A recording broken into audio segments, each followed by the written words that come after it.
everybody, once again welcome to our kusina.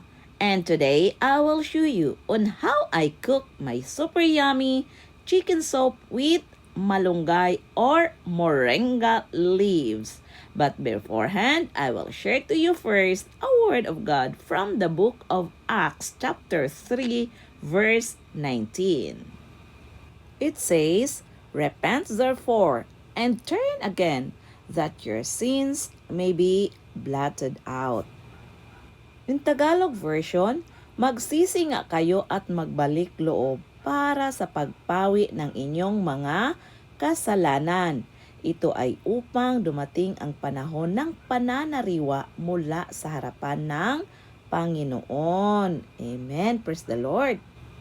My dear brothers and sisters, Israel were God's chosen people who were called to proclaim the good news to the nations. But they failed and fell into apostasy. And despite prophetic calls for Israel to repent and turn back to the Lord, their hearts remained hardened and their eyes were blinded to the truth. John the Baptist was Israel's final prophetic voice. He was the forerunner of the Lord who urged God's chosen nation to repent of their sins, for the kingdom of heaven was at hand. But although in its historical context, there is much that we can learn from these inspired words of Scripture, and much that we can apply in our own lives during this church dispensation. How important to trust the faithfulness of our Heavenly Father, whose promises toward His nation of Israel will one day be finally and forever fulfilled, and His promises toward His church will never fail. For all are yes and amen in Christ Jesus our Lord. And now let's go on cooking. In a medium-low heat temperature, we're going to put our butter into our wok or casserole and let it melt. Hayaan muna natin siya mga mami na matunaw. Then we saute our onions.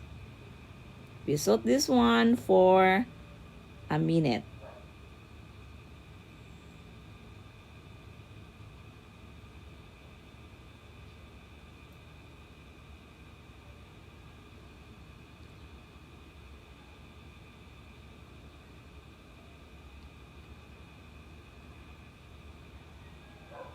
And next is our garlic. We saute this one for another 5 minutes para talaga manutsot ang kanyang lasa sa ating recipe. Next is our ginger. Yan, igisa natin ang ating ginger. And next is our lemongrass. Then stir. Halo-haloin natin to mga mami. Ayan, gisahin muna natin siya. And then, one by one, we put our chicken. We need to fry this one mga mami. Slightly fry lamang para naman maging masarap ang ating sabaw. Yeah, ipiprito muna natin siya mga mami.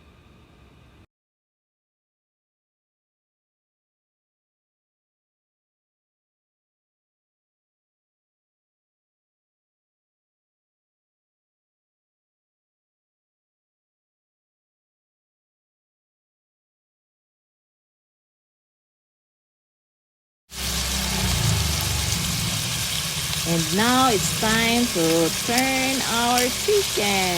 Baligtarin natin mga mami para siya ay pantay naman ang kanyang pagkaluto. Talaga yung katas niya ay lalabas din sa ating sabaw. O diba? Babaligtarin natin siya isa-isa.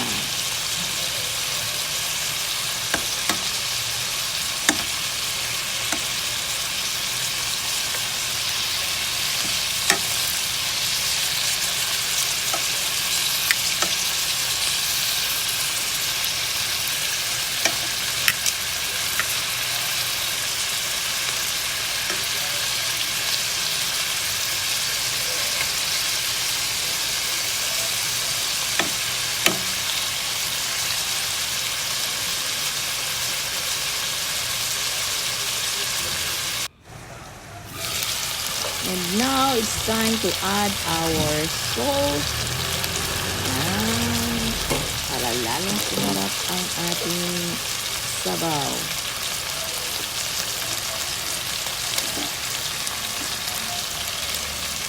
And then we'll add our water. O, diba? Lagyan natin siya ng tubig, mami. Tamang-tama lang ang tubig na ating ilagay sa ating sabaw. Then, we'll cover this one with a lid. And we'll cook this one for 10 minutes.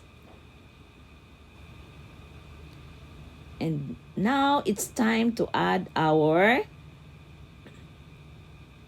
ground black pepper. Yummy!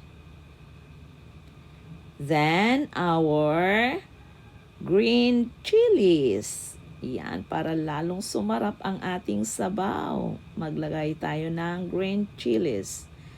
And then, we'll cover this one with a lid. Then, we'll cook this one for another 5 minutes.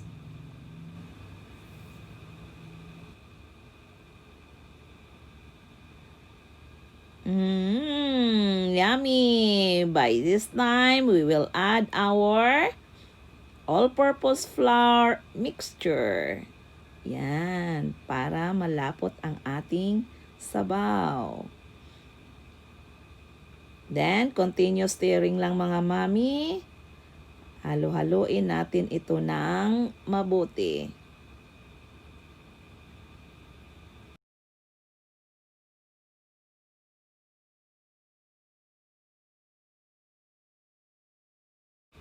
Then again, we'll cover this one with a lid. Kasi masarap na masarap ang ating ulam pag ito ay lutong-luto na.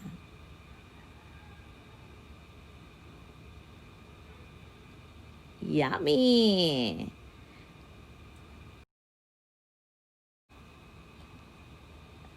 Then again, we'll add our salt. Tikman natin ito mga mami. And then our sugar. Yan, naglalagay tayo ng sugar para lalong sumarap ang ating sabaw.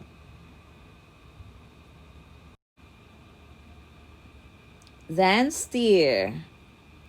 Halo-haloin natin ito ng maigi.